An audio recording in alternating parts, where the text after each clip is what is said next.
Hi everyone, welcome back to Novel Nomad and thank you for staying with me. I know it's been a little bit of a while since I've put up a video, but everything obviously everyone knows has gone crazy at the moment and my creativeness slightly disappeared. So what I have been doing is reading. So I've had a very productive reading few weeks, but not in the way of making videos, unfortunately.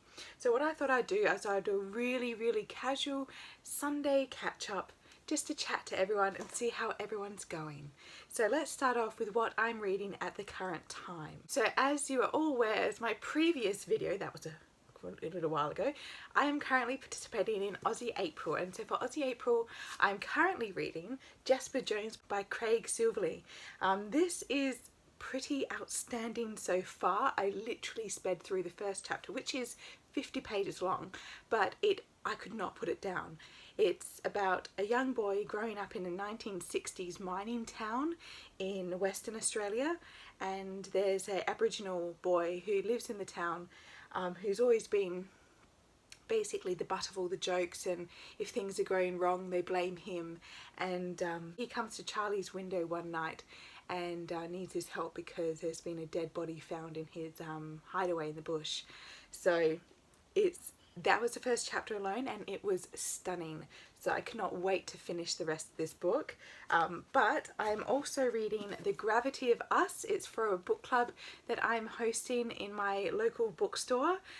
So this is by Phil Stamper and is basically a queer romance, YA romance, but set around basically a retelling of the 1960s space race, but instead of going to the moon, they're going to Mars. So the two boys, their dads are signed up by NASA to help them win this space race, and they discover many other things besides that. Finally, what I will be starting is a short story collection, a YA short story collection by Love Oz YA. This is kind of a bit more background reading for me in the YA circle, but also to support Australian authors, and it's called Underdog. This is such a beautiful cover and it's quite hard to find this, so I was so happy to nab a copy at my local bookstore, but I'm quite excited to get into some short stories because attention spans being what they are at the moment, is a bit overwhelmed by other information. So what's coming up on my TBR as well, I'm currently halfway through the poetry of Ruby Moonlight by Ali Colby Eckermann. I did see Ali Colby Eckermann at Adelaide Writers Week in March, and I was actually inspired by a book I've just recently read to pick up her work, because she is actually mentioned in the acknowledgements of the book and her poetry is beautiful. Also as well, Lucy Osborne Crowley, I Choose Eleanor, is talking about domestic violence and trauma and how people can create a space within literature to help express that trauma and help express those pent-up emotions and feelings. So this is going to be brilliant. I definitely cannot wait to get into this one. It's going to be like a big expose, because the Stella Prize was won by Jess Hill for her book See What You Made Me Do. I'll just go get that one for you. Okay, so See What You Made Me Do, Jess Hill. She won the Stella Prize for 2020. I mean, she took her 4 years to research into domestic violence within Australia, and I think this is such an important topic to talk about even when it's a very trying time.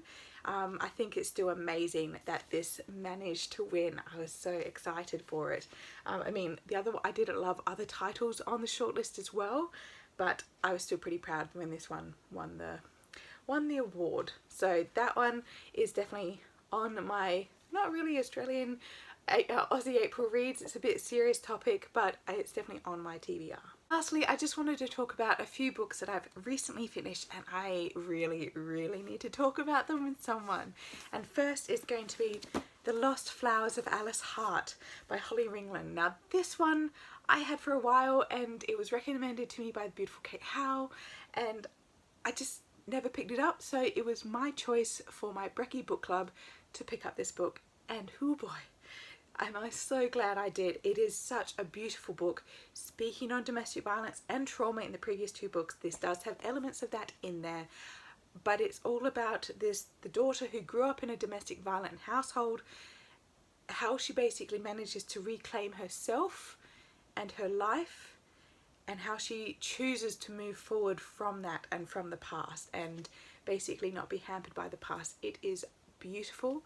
The use of the language of flowers, which is heavily a Victorian thing, so obviously my Victober heart loved that element, but the use of native flowers as well, because there are some very beautiful and weird and wonderful Australian native flora, was just lovely. So this was handily a book club pick, but also an Aussie April read, and Ali Colby Ackerman was mentioned in the acknowledgements for this one, so that's why I picked up her poetry as well. Next, another one I read just because I needed something beautiful and lovely and to make me smile, and that was Get a Life, Chloe Brown by Talia Hibbett. Now this was adorable.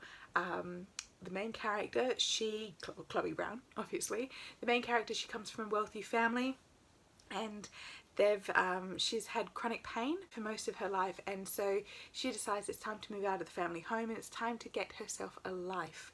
And so she enlists the help of her new landlord, or her new superintendent, not quite landlord, but her new superintendent, to help her get a life. And it is very, very good fun.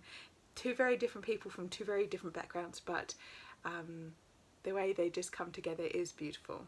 And lastly, one that I was surprised to read at this time because it was a little bit of art mirroring life a bit too closely, and that is Oryx and Crake by Margaret Atwood. This is Margaret Atwood's post-apocalyptic, post-climate change world which is ravaged by a pandemic. Yeah, so this book happened at the end of March, which for Australia, things were getting incredibly serious at that time, and that's when the country started to go into stage 3 level of lockdown. So to read this book at that time and to have the character experiencing that level of coverage in the pandemic in the book, that was almost mirroring the exact level of coverage that was happening in real life, was surreal to say the least. But that aside, that whole experience, this was a brilliant book. It really exposed some very dark corners of society that we usually like to hide away from and we usually like to ignore. But it was brilliant and I absolutely loved it. I cannot wait to get on to the other two in the trilogy. Apparently they're all a bit like a standalone, but the third one kind of brings in the ties for this and the book 2 all into one.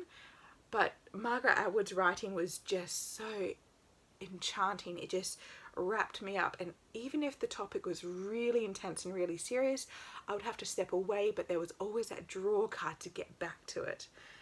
So yeah, it was a fantastic read. A bit too real at times for our current society and what we're all currently living through, but otherwise another brilliant Atwood that I can add to my shelf. Okay, so thank you for joining me for a Sunday catch-up. Let me know down below what you've been reading over the last few very big weeks of April and end of March, and I will hopefully be back on my regular filming schedule hopefully next week. This week is going to be another big week coming up, but I have lots of wonderful plans.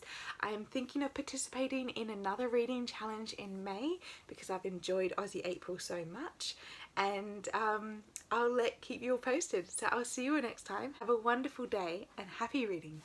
Bye.